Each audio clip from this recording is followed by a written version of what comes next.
प्यारे बच्चों, मैं पुनः उपस्थित हूँ आपके समक्ष निराला की एक कविता लेकर। निराला की ये कविता है गीत गाने दो मुझे।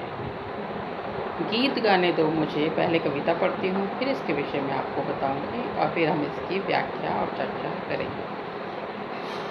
गीत गाने दो मुझे तो वेदना को रोकने को। क्यों गीत गाना चाहते हैं, सुनो। गीत गाने दो मुझे तो वेदना को रोकने को, चोट खाकर राह चलते होश के भी होश छूटे। हाथ जो पाथे थे ठग ठाकुरों ने रात लूटे, कंठ रुकता जा रहा है, आ रहा है काल देखो।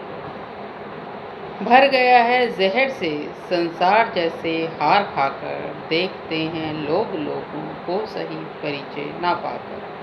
बुझ गई है लो प्रथा की, जल उठो फिर सींचने को, गीत गाने दो मुझे।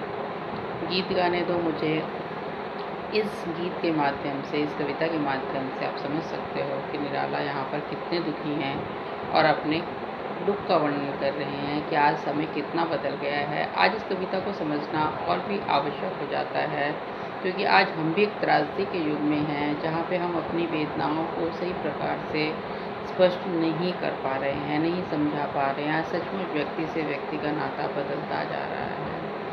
सब केवल और केवल अपने बारे में सोच रहे हैं। अगर आज मैं इस गीत को समर्पित करूं अपने उन मजदूर साथियों को, तो सोचो कितनी वेदना है, कितना मुश्किल समय है, कितना कठिन समय है जो उन्हें इतनी तकलीफ़ों के साथ भी घर से निकलना पड़ रहा है।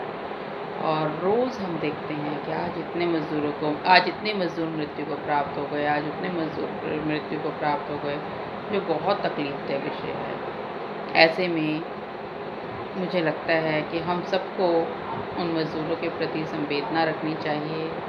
हम सबको उन मृतक मज़दूरों को श्रद्धांजलि देनी चाहिए। उसके साथ साथ संकल्प भी लेना चाहिए कि जो हमारे आसपास साथी हैं और जो समस्याओं से ग्रसित हैं, उनकी सहायता के लिए हम लोग आगे आएँ। अब हम आज के इस त्रासदी युग में निराला की इस कविता को पढ़ते हैं, जिसका शीर्षक है गीत गाने दो मुझे। गीत गाने दो मुझे तो वेदना को रोकने को। क्यों गीत गाना चाहते हैं? ताकि वो अपनी तकलीफ़ों को कम कर सकें। वेदना मतलब उनके मन में जो तकलीफ़ें हैं, जो पीड़ा है, जो दुख है, वो उसको कम करने के लिए गीत गाना चाहते हैं, अर्थात अपनी बात को कह देना चाहते हैं। चोट खाकर राह चलते होश के भी होश छूटे। वो कह रहे हैं कि समय ऐसा आ गया है कि चोट खाकर राह चलते, कि अब जो राहें हैं, इतना मुश्किल दौर है कि इसे चलने के बाद ऐसा प्रतीत हो रहा है होश के भी होश छूटे। अर्थात यह एक ऐसा समय है जब आपको लगता है कि बहुत तकलीफ़ें झेल ली, उसके बाद कुछ नहीं पता कि कितनी और तकलीफ़ों का सामना करना है, कितनी और मुसीबतें भी आगे आनी हैं। तो ऐसा लगता है कि जैसे आज अपना संयम हम खोते जा रहे हैं। आपने जीवन के लिए जो निर्णय लिए थे, जैसे वो बहुत हद तक कम होते जा रहे हैं, समाप्त होते जा रहे हैं। हाथ जो पाथे थे, पाथे यानी संबल थे, सहारा थे, कि जो लोग हमारे साथ थे, हमारे सहायक थे। जैसे कि अगर आज मैं मज़दूरों से इस बात को जोड़ कर देखूँ, तो उनके वो मिल मालिक, उनके वो फैक्ट्री मालिक या वो जिन कंपनियों में काम करते थे, वही तो उनका सहारा थे ना, जो उनको उनके पारिश्रमिक के बदले में वेतन देते थे। अगर वो आज हाथ उनका थामे रखते तो क्या इतनी समस्या होती? तो वो सोचो कि निराला ने उस समय पे जो कविता लिखी, वो किस हद तक आज भी सटीक है इस वर्तमान परिस्थितियों में। तो कहते हैं हाथ जो पाथे थे, जो हाथ हमारे संरक्षक थे, जो हमारा सहारा थे, जो हमारे संबल थे, ठग ठाकुरों ने रात लूटे। ऐसा प्रतीत हो रहा है जैसे वो भी किसी ने लूट लिया, अर्थात अब हमारे सहायक भी कोई नहीं रहे। कंठ रुकता जा रहा है, अर्थात उन्हें लगता है कि तकलीफ़ इस हद तक बढ़ गई है, समस्याएं इतनी अधिक हो गई हैं कि अब उन बातों को कहना भी आसान नहीं है। इसलिए ऐसा लग रहा है उन्हें जैसे उनकी आवाज़ भी रुक रही है, आ रहा है काल देखो।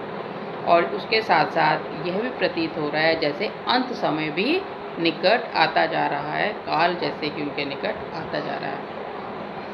भर गया है जहर से संसार जैसे हार खा गए। और ऐसा प्रतीत हो रहा है, अगर हम आज की तुलना में करें तो देखो कितनी सटीक है कविता। ये एक वायरस, जहर ही तो होता है, विषाणु कहते हैं वायरस को हिंदी में।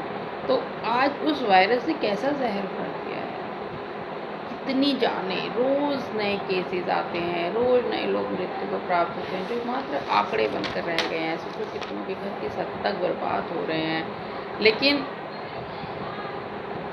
समाधान नहीं है।